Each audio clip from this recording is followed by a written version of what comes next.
Can exercise make you happy?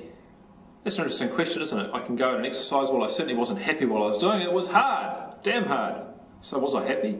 Well, the evidence is now that simply moving a bit more is very good for our mental health. So we can think about our mental health, we can think about stress, we can think about anxiety, we can talk about chronic stress, unmanageable stress, and we can think about more serious mental health disorders like depression and anxiety disorders. Now, we all suffer from some of these at some of our lives, especially less manageable stress.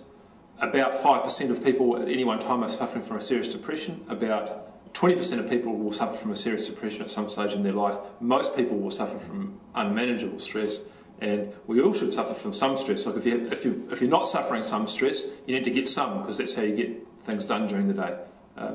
So some stress is good, it's not a bad thing. Lots of stress is not a good thing, and it's not good for your health. Stress brings up your blood pressure, your cholesterol, increases your risk of all sorts of nasty things.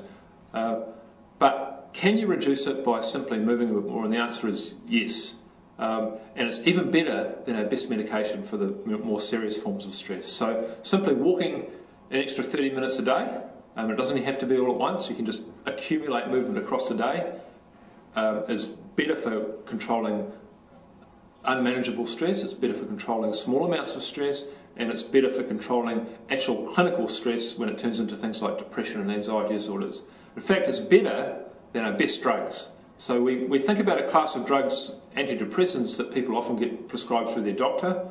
Our best evidence, these are randomised controlled trials in medicine, show that, in fact, exercise is more effective than these medications.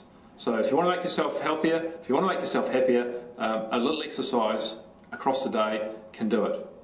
It also turns out, and here's the added bonus, that the latest evidence is showing that a little exercise increases blood flow to the brain, especially the hippocampus, especially the area that helps with memory and executive function, read operating well as a human. And in fact, we're now thinking that just a bit of exercise can in fact make you slightly smarter. So be smart and get out there and move a bit more.